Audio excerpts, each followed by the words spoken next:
আজকে দেশনেত্রী বেগম খালেদা জিয়ার ৭৯তম জন্মবার্ষিকী উপলক্ষে আজকে যে দোয়া ও কেক কাটার অনুষ্ঠানের প্রধান অতিথি ফতুল্লা থানা স্বেচ্ছাসেবক দলের সংগ্রামী আহ্বায়ক জাকির হোসেন রবিন ভাই, আরও উপস্থিত আছেন ফতুল্লা থানা স্বেচ্ছাসেবক দলের সিনিয়র যুগ্ম আহ্বায়ক গাজী আনোয়ার ভাই, আরও উপস্থিত আছেন ফতুল্লা থানা স্বেচ্ছাসেবক দলের আরেক যুগ্ম আহ্বায়ক লিটন ভাই, আরও উপস্থিত আছেন আমাদের জেলা স্বেচ্ছাসেবক দলের যুগ্ম আহ্বায়ক ফারুক হোসেন থানি ভাই, আরও উপস্থিত আছেন বাংলাবাজার ব্যবসায়িক কার্যকরী সভাপতি স্বাগত হোসেন ভাই, বিপ্লব ভাই, ইসরান কাকা, মাসুদ ভাই, হানিফ ভাই, অসংখ্য নেতা কর্মীরা, কামরুল মামা, আসসালামু আলাইকুম।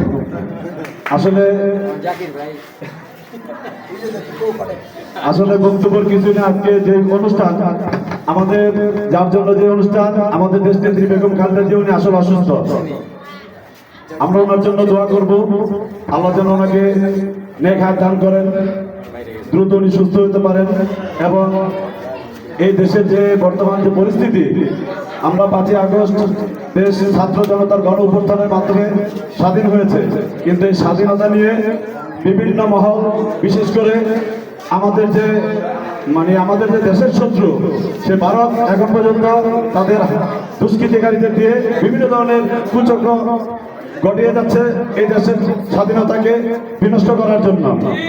তো আমরা যারা বিএনপি করি বা ছাত্র আছি বা অন্যান্য সংগঠনের অন্যান্য দলের যারা আছি, অন্তত আমাদের এই রসুলপুরে আমরা কোনো ভেদাভেদ রাখতে চাই না।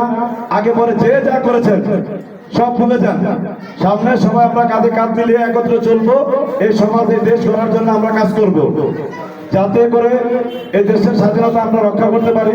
কথা আছে স্বাধীনতা অর্জনের চাইতে স্বাধীনতা রক্ষা করা অনেক কঠিন। স্বাধীনতা যেন আমরা রক্ষা করতে পারি, এমন কেউ কোনো কাজ করবো না যেন আমাদের এই দলের বদনাম হয়, যেন কেউ বলে যেন আগে যারা ছিল তারাই ভালো ছিল, এখন আমরা কোথায় কি করব। তো সবাই সাবধান। আমি সকলকে উদ্দেশ্য করে, আমার এলাকাবাসী যারা আছেন সকলকে উদ্দেশ্য করে বলতে চাই, কেউ এরকম কোনো কার্যকলাপ করবেন না যে আমি অমুক নেতার লোক, অমুক ভাইয়ের লোক, আমি এটা করব, আমি ওইটা করব, এই 2 নম্বরে করবো, 6 নম্বরে করবো, কেউ মাদক বিক্রি করবো, কেউ এটা তখন করবো, এতে আমাদের দলের ক্ষতি হবে। সবার কাছে রিকোয়েস্ট থাকবে, আমরা মানুষ মাত্রই মরণশীল।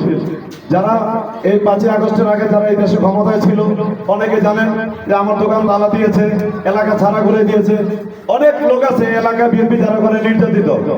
কেউ ভাবতে পারছেন যে ওনারাই দেশ থেকে চলে যাবে, আমরা আবার এই দেশে আসবো।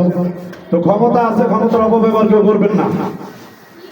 সর্বোপরি আমরা সামনে একটা নির্বাচন হবে, যেন নির্বাচনের পরিবেশটা সুন্দর হয়, সকলে যেন ভোট দিতে পারে। ভোটের মাধ্যমে এই দেশে গণতন্ত্র ফিরে আসবে। একটা গণতন্ত্র সরকার যখন এই দেশ পরিচালনা করবে, দেশ আবার নতুন করে সামনের দিকে এগিয়ে যাবে। সবার কাছে এই প্রত্যাশা রেখে আমি আমার সংক্ষিপ্ত বক্তব্য এখানে শেষ করলাম। আসসালামু আলাইকুম।